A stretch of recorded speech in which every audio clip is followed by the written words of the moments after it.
ABD Hazine Bakanlığı, Doğu Türkistan'daki Uygur ve diğer etnik azınlıklara yönelik ciddi insan hakları ihlalleri nedeniyle Çinli bir kurumla 4 mevcut veya eski hükümet yetkilisini yaptırım listesine aldı.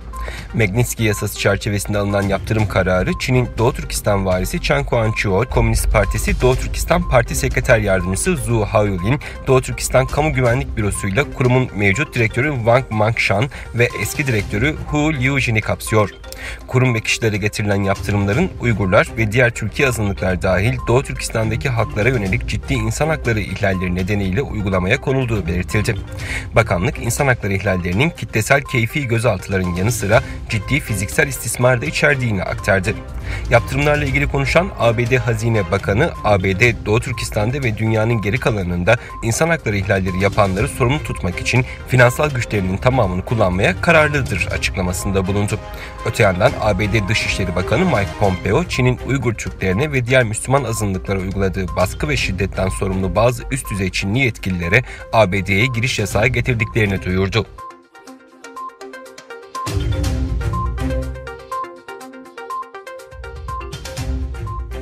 Çin Komünist Partisi Doğu Türkistan'da 5G istasyon çalışmalarını hızlandırarak Urumçi şehrini 5G şebekeleriyle donatıyor. Çin'in yayın organı Xinhua'nın haberine göre Urumçi Havaalanı ve yüksek hızlı tren istasyonu çevresi başta olmak üzere Çongshallık reyonu gibi büyük ilçelerin çoğunda 5G istasyon kulelerinin kurulduğu öğrenildi. Tam anlamıyla polis devleti olan Çin, 2019'dan beri 5G ağ ile geliştirilmiş teknolojik aletler kullanarak bölgedeki Uygur, Kazak, Kırgız ve diğer Müslüman Türkleri baskı altında tutmayı sürdürüyor ve durum uluslararası toplum tarafından geniş bir şekilde eleştiriliyor.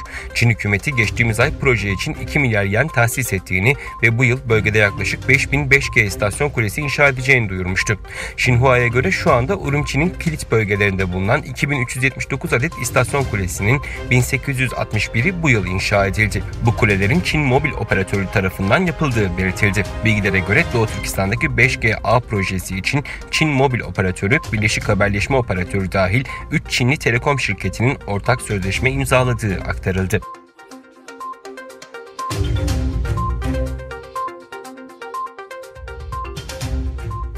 Çin Dışişleri Bakanlığı, ABD Dışişleri Bakanı Pompeo'nun bu ülkeye yönelik son zamanlardaki eleştirilerini yalan haber şeklinde niteleyerek Pompeo'ya hatasını düzeltme ve siyasi virüs yaymayı bırakma çağrısında bulundu. Çin Dışişleri Bakanlığı sözcüsü Pompeo'nun son zamanlarda Çin'in yeni tip koronavirüs salgınıyla mücadelesi, ülkenin yönetim sistemi gibi konularda getirdiği eleştirilere ilişkin değerlendirmelerde bulundu. ABD Dışişleri Bakanı Mike Pompeo, Trump yönetiminin Dünya Sağlık Örgütü'nden çekilme sürecini başlatma kararını savundu.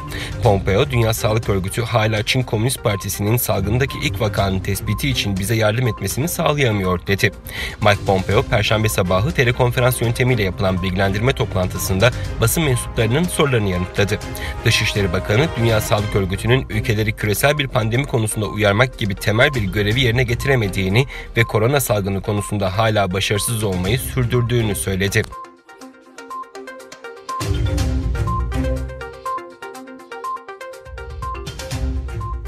ABD Dışişleri Bakanlığı, Japonya'ya 23.11 milyar dolar değerinde 105 adet F-35 tipi 5. nesil savaş uçağının satışına onay verdi. ABD Savunma Güvenlik İşbirliği Ajansı'ndan yapılan açıklamada Dışişleri Bakanlığı, Japonya'ya dış askeri satış kapsamında 23 milyar 11 milyon dolar değerinde 105 adet F-35 müşterek taarruz uçağı ve ilgili ekipmanlarının satışına onay verilmesine karar verdiği ifadesi kullanıldı. Açıklamada satış paketinde 63 konvansiyonel kalkış ve iniş yapabilen F-35A, 42 kısa mesafe kalkış ve dikey iniş yapabilen F-35B tipi savaş uçağının yanı sıra 5 adet yedek F-35 motorunun bulunduğu kaydedildi.